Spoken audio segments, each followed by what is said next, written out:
poppin', you eight-legged freaks? Tommy the Hammer here, hanging out on a Monday. And I thought I'd do a real quick review of the 1990 movie Arachnophobia. And I remember when this movie came out, it was kind of a big deal.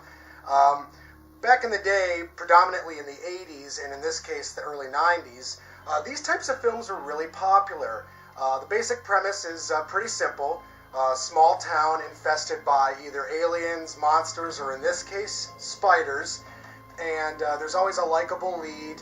When this movie came out, it was in particularly popular, mainly because they used 100% real spiders in this movie, maybe with the exception of the end spider. And, it just gave audiences the heebie-jeebies back in the day. I mean, you're just watching this movie where they're just pumping, wave after wave of spiders into this house, and it kind of gets under your skin. So if you're afraid of spiders, this is probably the movie to avoid. But if you're looking to watch something scary and you don't like arachnids, then definitely check this movie out. I think it's a classic, but I haven't seen it in a very long time, and I happened to pick up this copy for less than $5, and it was labeled as used, but it was brand fucking new when I got it. So you know what? I'm happy to have this in my collection. But I'm going to go ahead and watch the movie just to refresh my memory because it's been so long. While I do that, you guys can peep the trailer for educational and historical purposes.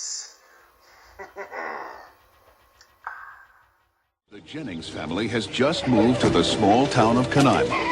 Oh, Ross, smell that air.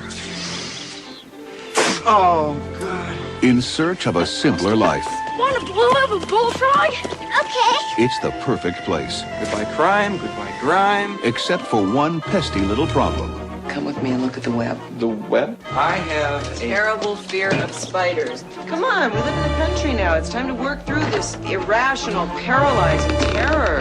It's not irrational. Hollywood Pictures and Amblin Entertainment present Jeff Daniels. Honey, we're in the living room. We need you to kill a spider. And John Goodman. Doug McClintock, Infestation Management. I thought it's just a spider. Would anybody object if I tore this floor out? I would. False alarm, then lead on. There's no spider here. Every so often in a little town somewhere, there is a health scare. There's a rumor going around that some kind of spider might have killed Sam Metcalf. Doubtful. Spiders make convenient culprits. There's no spider here. I think one of your Venezuelan spiders hitched a ride here. There may be some spiders around here that are very dangerous. Dad, chill out. Just run. They spread out from a central nest in a web-like pattern and dominate the entire area. When that happens, this town is dead. Better uncork my private stock. Rock and roll!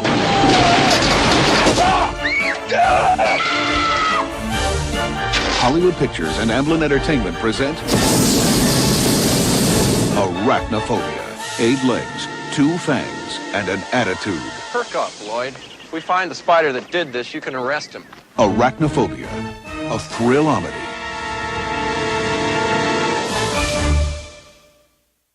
I just got done watching Arachnophobia, and overall, I gotta say, it still holds up pretty good.